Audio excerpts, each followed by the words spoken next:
इंदिरा सागर बांध परियोजना प्रभावितों के 3 दिवसीय आंदोलन के समर्थन में दूसरे दिन कई राष्ट्रीय और प्रदेश स्तर के पदाधिकारियों ने संबोधित किया। इसमें राष्ट्रीय किसान मजदूर महासंघ के महामंत्री रवि दत्त ने कहा कि प्रभावित परिवारों के हित में प्रदेश और केंद्र सरकार से संवाद किया जाएगा। शुक्रवार को महासंघ जिला अध्यक्ष त्रिलोक पटेल, अखिल भारतीय हिंदू महासभा युवा मोर्चा प्रदेश अध्यक्ष वीर सिंह राजपूत, सफाई कर्मी संघ खंडवा की रंजिता चौहान, धूप पीड़ित दिलीप पुरवेले, नगीन पटेल, दौलत पटेल सहित अन्य लोगों ने विस्थापितों की समस्या मंच से रखी। संचालन अधिवक्ता डीएल बकोरिया ने किया। वो अधिवक्ता गण के संबंध में बता देना चाहता हूं, इस देश को मुक्त कराने में अंग्रेजों से जब देश की आजादी में वकीलों का योगदान रहा है। हम कहना चाहते हैं भारत सरकार से, अपनी की हुई करनी को सुधार ले। कक्का जी आने के पहले सारे देश के किसान संघ के जितने संगठन हैं सारे एकत्रित हो जाएंगे आपके साथ। 254 क्या, पूरा देश आपके साथ है। किया है। अगर हमने ईमानदारी से बच्चों को पढ़ा के और संस्कार युक्त बनाया होता तो आज वो नाम भी बता देते कि मैं इनसे भयभीत हूं और इस देश की जनता उसको ढूंढ ढूंढ के और खत्म कर देती। तो जो समस्या देश में पैदा हो रही है उसके लिए हम भी कहीं जिम्मेदार हैं। हम अपने बच्चों को पढ़ा रहे हैं, खेत बेच रहे हैं, हम दूध बेच के बच्चों को नहीं खिला रहे हैं, बेच बेच के पैसा बच्चों को फीस के लिए भेज रहे हैं, लेकिन संस्कार नाम की चीज कुछ नहीं है। हम लोग काम कर रहे हैं तो हम लोग कहते भी हैं कि अपना पथ आसान नहीं है। जिस काम में सब ये लगे हैं आपके, तो अपना पथ आसान नहीं है, यह भी हमने जाना है, पर मंजिल तक पहुंचेंगे यह हमने निश्चय ठाना है। समय वहीं रहा, हमारे 20 से 740 किसान परिवार हमें छोड़ के चले गए।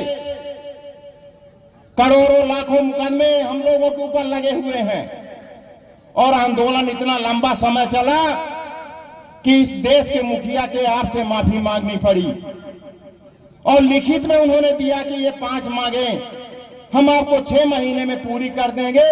हम पूरे देश के किसानों के आंदोलन के मुकदमे वापस लेंगे और आपके जो इनको शहीद का दर्जा देंगे। पलारी आपके यहाँ पुआल बोलते हैं, तो पंजाब में धान का पुआल जलाते हैं तो उससे पर्यावरण में खतरा होता है, उसमें जुर्माना लगता था तो जुर्माना खत्म कर दिया, लेकिन मुकदमे जो लगे थे उसको भी वापस लेने की बात हुई और 6 महीने के बाद भी उन्होंने आज तक कुछ नहीं किया। हमें नहीं पता इसमें जितने हमारे किसान भाई हैं, मजदूर भाई हैं, इनमें से कितने लोगों को पता है कि अभी भी दिल्ली के बॉर्डर में, खनौरी बॉर्डर में और शंभू बॉर्डर में आंदोलन 13 फरवरी से चल रहा है। अभी होली के टाइम में 2 महीने हम लोग वहीं थे आंदोलन में, पर वहां दिल्ली में नहीं आने दे रही है सरकार। तो यह तय हुआ कि पूरे देश में आंदोलन हम लोग करेंगे। दिल्ली नहीं जाने दे रहे हैं तो ना जाने दे, लेकिन हम पूरे हर प्रांतों में, हर प्रदेश में, हर जिले में आंदोलन करेंगे। और आज आपके 2 महीने से लगातार खरगोन में, नरसिंहपुर में, आपके खंडवा में भी तमाम आंदोलन हो रहे हैं और अभी डेटें तय हैं, क्योंकि ये किसानी का समय है। आज जो यहाँ किसान और मजदूर बैठे हैं, हम लोगों को भी अपने बच्चे बहू घर से नहीं आने दे रहे थे। 1 महीने से मैं बीमार था, पहली बार मैं निकला हूं, जबकि महीने में 20 दिन मैं यात्रा में ही रहता हूं। बोले नहीं, आप दिवाली के बाद निकलिए। हमने कहा वहां की जो समस्या है वो दिवाली का इंतजार नहीं करेगी। आज ये बच्चों को, ये औरतों को अपना घर पुताई में लगना चाहिए। दिवाली में सब अपने अपने घर सफाई करते हैं और ऐसे समय में आज धरने में बैठे हैं। तो मित्रों, ये धरना दिवाली का है, ये एक अपनी खेती का समय है और हमने अभी वकील साहब से कहा है कि 3 दिवसीय धरना है, कल इसका समापन है और आंदोलन की डेट कल हमारे सब प्रतिनिधि आ रहे हैं, हमारे राष्ट्रीय अध्यक्ष भी आ रहे हैं और अगर इसका समय सुनिश्चित होगा और अगर इसकी आपकी मांगें पूरी नहीं हुई तो आंदोलन की रूपरेखा तब बनेगी और आंदोलन तब शुरू होगा। और ये आंदोलन अकेले आपका हरसूद का नहीं है, खंडवा का नहीं है, आंदोलन ये पूरे देश का है।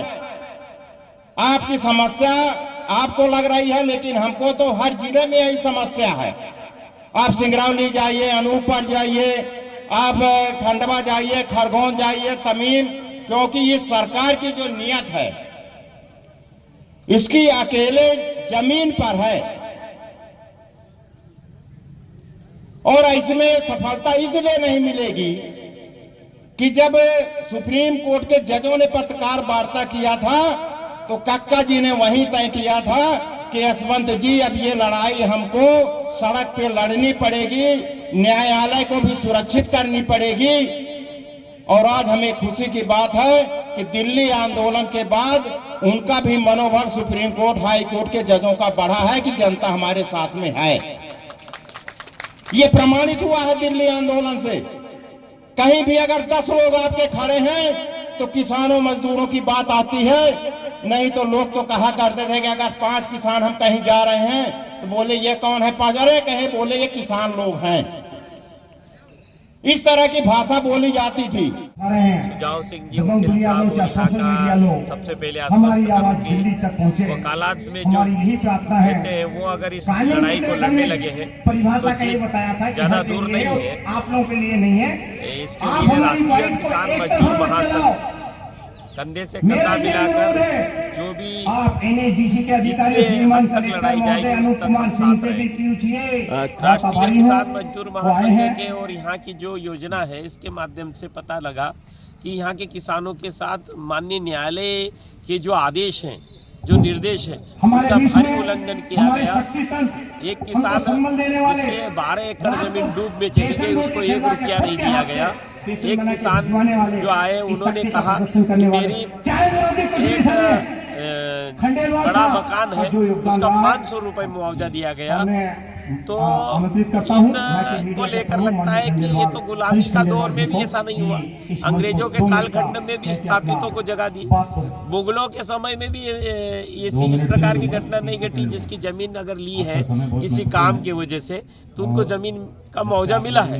परंतु ये हरसूद और ये 200 ऊपर 254 के गांव के किसान यहाँ मजदूर और उससे भी बदतर जीवन जी रहे हैं। कारण उसका है कि उनकी जमीन अगर सरकार ने ली है तो सरकार के पास कागज के नोटों की कमी नहीं है।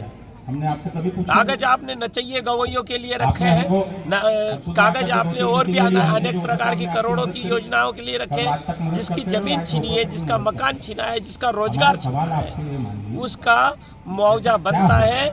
और उसका मुआवजा आज की महंगाई के अनुपात में प्रति हेक्टेयर किसानों को कम से कम 1 करोड़ तक देना चाहिए। कागज के नोटों की कोई कमी नहीं है। मांग है राष्ट्रीय किसान मजदूर महासंघ की ओर से मांग करता हूं कि यहाँ के किसानों को उचित मुआवजा दिया जाए, बाजार से 10 गुना, बेरोजगारों को रोजगार दिया जाए, इस क्षेत्र में बड़ा उद्योग लगाया जाए। और मां नर्मदा के तट पर जिन किसानों की जमीन डूब क्षेत्र नहीं बनी है मगर गाद के कारण दलदली हुई है और वहां पर भी अगर पानी घुस रहा है तो वहां के किसानों को डूब क्षेत्र मानकर उनको भी आर्थिक सहायता दी जाए।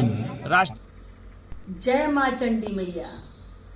मां चंडी भव्य मंदिर निर्माण, मां चंडी दरबार टिमरनी। मां चंडी मैया का भव्य मंदिर निर्माण कार्य किया जा रहा है, जिसमें आप सभी भक्तगण सहयोग अवश्य प्रदान करें एवं पुण्य के सहभागी बने और सभी लोग माता रानी के मंदिर में सहयोग करें। जय माता दी।